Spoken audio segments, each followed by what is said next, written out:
नमस्कार है उन भगवान अरहत सम्यक संबुद्ध को।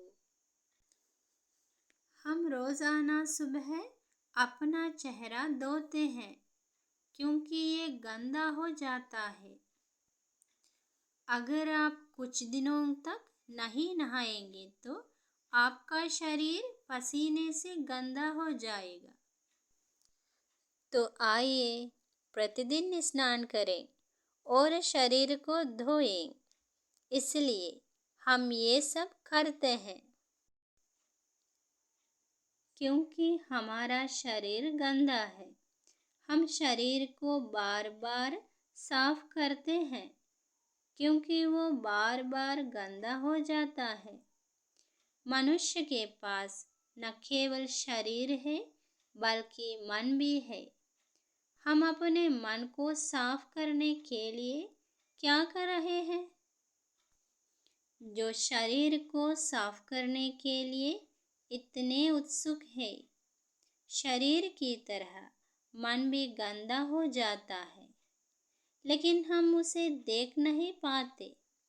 इसीलिए हम अपने हृदय की अशुद्धता को नजरअंदाज कर देते हैं। हमारा मन गंदा कैसे हो जाता है? अशुद्ध विचारों से मन भी दूषित होता है।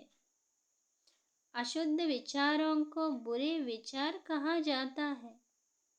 3 मुख्य बुरे विचार हैं: लालच, घृणा और भ्रम। इनसे और भी अनेक बुरे विचार उत्पन्न होते हैं। लोभ, वासना, लालच और अन्य बुरे विचारों को जन्म देता है। ये सब बातें मन को गंदा कर देती हैं। जब हृदय अशुद्ध होता है तो बोले गए शब्द भी अशुद्ध होते हैं और कर्म भी। उदाहरण के लिए, जब हृदय क्रोधित होता है तो बुरे शब्द और कठोर शब्द बोले जाते हैं और क्रोधित हृदय के कारण लोग दूसरों पर हमला करने और दूसरों को मारने के लिए प्रलोभित होते हैं। इस प्रकार जब मन अशुद्ध होता है तो वाणी और कर्म की अशुद्धता के कारण मनुष्य बुरा व्यक्ति बन जाता है। ये बात भगवान बुद्ध ने कही थी। चित्तेन संकिलिसेन संकिलिसन्ति मानवा। मन के अशुद्ध होने से मनुष्य भी अशुद्ध हो जाता है।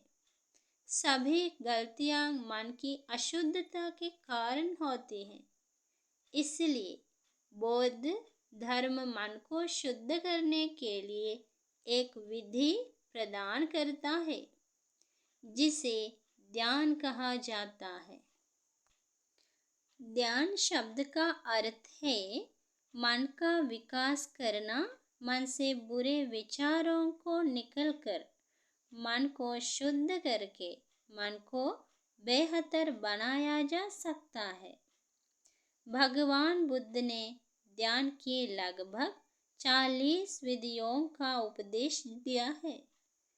हम अपने शरीर को कुछ देर तक एक स्थान पर बैठ, खड़ा या लेटे हुए रख सकते हैं या ऐसे ही एक स्थान पर बैठे रह सकते हैं, लेकिन अपने मन को एक पल के लिए भी एक जगह पर रोक पाना इतना आसान नहीं है। जब शरीर एक जगह होता है, मन बहुत दूर चला जाता है। इस प्रकार अकेले यात्रा करने का कारण मन में उत्पन्न होने वाले अशुद्ध या बुरे विचार हैं। जब इच्छा होती है तो हम जहाँ चाहे घूम लेते हैं। इसलिए उन लोगों या चीज़ों पर क्रोध करें जो क्रोध का कारण है। इस प्रकार बिखारे हुए मन को यदि थोड़ी देर के लिए एक जगह रखा जा सके तो अशुद्ध विचार थोड़ी देर के लिए भी दब जाएंगे। एक स्थान से दूसरे स्थान पर दौड़ने वाले मन को कुछ समय के लिए रोककर मन की अशुद्धियों को दबाना और शुद्ध करना ही ध्यान कहलाता है। अपनी सांसों को उठते गिरते देखने से हमें कुछ देर तक ध्यान केंद्रित करने में मदद मिल सकती है। बुद्ध की छवियों को देखकर या बुद्ध की गुणवत्ता पर ध्यान करके मन को स्थिर किया जा सकता है। ऐसा मैत्री जैसे अच्छे विचार को बार बार याद करके किया जा सकता है। अब हमने दो मुख्य लाभों के बारे में बात की है जो हमें किसी भी ध्यान से मिलते हैं। वो है हर जगह दौड़ने वाले मन को इकट्ठा करना, बुरे विचारों का दमन और मन की शुद्धि। अपने जीवन में किसी भी प्रकार ध्यान का अभ्यास करें, तब आपका जीवन अधिक व्यवस्थित होगा। मैं आपको आशीर्वाद देती हूँ कि आप सभी का हर दम के सपने और लक्ष्य पूरे हो और आपका दिन शुभ हो। सदैव निर्मल चित्त से रहने के लिए धम्म का उपयोग कीजिए।